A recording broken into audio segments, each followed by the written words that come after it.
All right, hello and welcome everyone to another episode of Coach's Corner. Mike Kovalanski out today. I'm Zach Russo, replacing him. Adam Cohen, welcome. Thanks for having me. Great to have you. Two conference games last week, both on the road. The first one was Pace, and in that game you had Victoria Benani scoring an opportunistic goal and Erica Rydella getting a shutout. Just break down the win from your perspective and the performance. Yeah, Victoria Benani's a goal scorer, so for her to get a goal the way she did, and actually it came from a Caroline Stottle assist. So, to see the two of them starting to work together really is going to help us moving forward. And Erica Rydella's shutout was really a team effort for the shutout, but I know that she was really wanted to improve. And she did, and she had a great performance. So for her to get the shutout, and for one of her forwards to get a goal, a much-needed goal at the right time, is really, really helpful for us. It was her third goal of the year, and Rydella's shutout was her first. So definitely big games there from both those players. And you mentioned Stottle. She had two games on Friday against Franklin Pierce, and another goal, 3 goals in 6 minutes. It's kind of an offensive explosion, but you sort of had the opportunity for some more goals. Yeah, Caroline, again, when she starts scoring, she kind of gets them in bunches, and that's a good thing for us moving forward. So for her to get 2 goals, and one was actually an assist from Victoria Benani, so they're kind of they're working well together. Christine Allard had another great goal. She's playing as a center back for us now, but she got the ball in the box in the penalty area and finished like a forward, because that's how she grew up. She grew up as a forward, so to see her get a great goal in the area, I think, was great for her and for the team. I thought Deanna Ryan played really well that game also. And the reality is, we had 1 or 2 other opportunities where we might have been able to score a couple more goals, but to get 3 goals on the road against a great team like Franklin Pierce, which they have great players and they're very well coached. So for our kids to be able to do well on the road in that environment really kind of speaks volumes, and it makes us really opportunistic or hopeful moving forward. Yeah, you mentioned 3 goals is the most they've had, tied for the most all year going into that game, and the 2 road conference wins that adds to another one that's 3 on the year. Obviously it's difficult to win on the road in this league, but from a coach's perspective, what is it like for you and the team when you board the bus and get ready to come back home? What's the camaraderie like for you? Yeah, it's anytime you're able to get a win in such a good conference, whether it's on at home or on the road, it's extremely gratifying, because the Northeast 10 is very, very competitive. A lot of good coaches in the conference, a lot of good players, and then when you can get a win on the road, it's even that much more gratifying. So when we, it's some of the most memorable and fun times after a match, when you're able to get a win and then you get on the bus and you're leaving and everybody's in good spirits, and those are the times you really want to try to enjoy with the players and the coaching staff, and because you don't know how often you're going to be in that situation.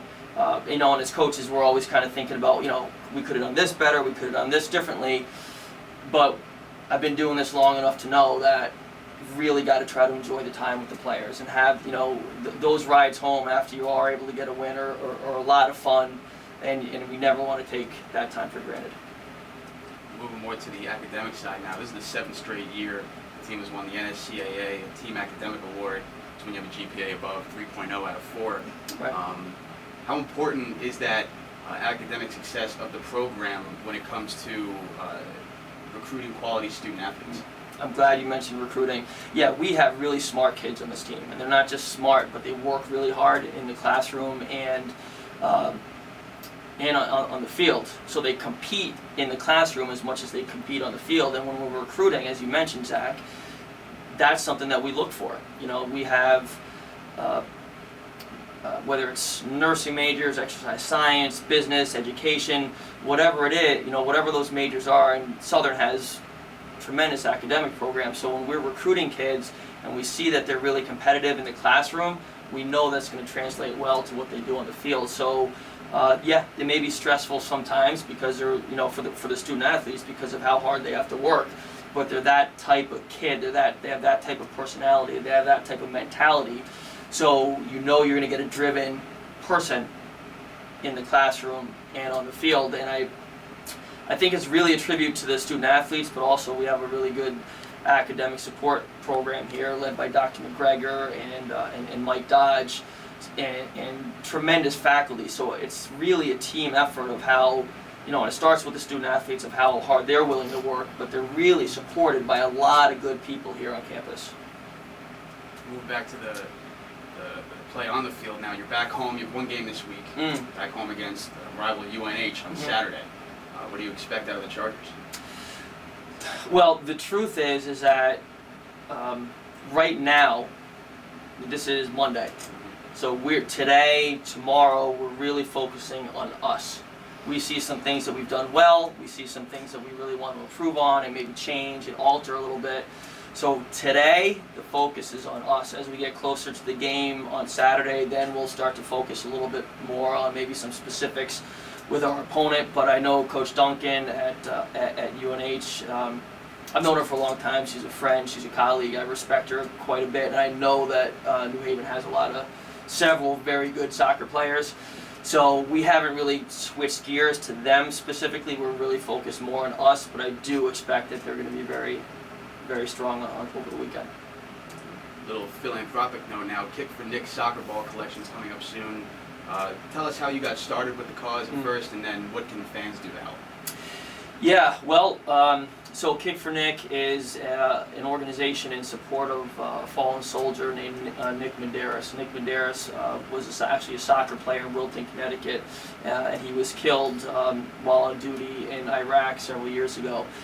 So I was approached a few years ago by people on campus. Jack Mordente was certainly instrumental, but Kick for Nick is an organization that in the memory of Nick Medeiros collect new or used soccer balls. And Nick's dream was to be able to get soccer balls to the children in Iraq, and really then it went outside of Iraq and went internationally around the world. Any children that don't have the resources even for a soccer ball. So the Kick for Nick organization now has collected close to 50,000 soccer balls, and they distribute them so that the U.S. Armed Services actually hand deliver the soccer balls to children in Iraq and around the rest of the world. And the beautiful thing, I think, is that on each soccer ball they have Nick Medeiros' name written in. So when these children in Iraq or any place else are receiving these soccer balls from the troops, from the U.S. troops, it actually has Nick Medeiros' name on the soccer ball. So we've really, I think it's been 3 years now, and we've been able to donate hundreds of soccer balls. So what we're going to do this year is at our next two Saturday home games. So this coming Saturday, October 3rd, and then the 17th, the military will be here. So a couple of representatives from the military will be here to collect soccer balls from anybody that wants to donate. So I'd love to be able to donate as many soccer balls as possible for Kick for Nick, because it's such a great cause. I mean, ESPN did a special on it, and every time we watch the video, it's a little emotional. So it's a great cause, and we'd love to be able to support it. It is a great cause, and hopefully this weekend anybody attending the game against UNH can bring a ball for the Kick for Nick Foundation supporting Nick Medeiros. Coach, good luck this weekend. Thank you, Zach. Great having you here. Thanks. And we hope to see you next week here again, same time after the game at UNH on Saturday. Thanks.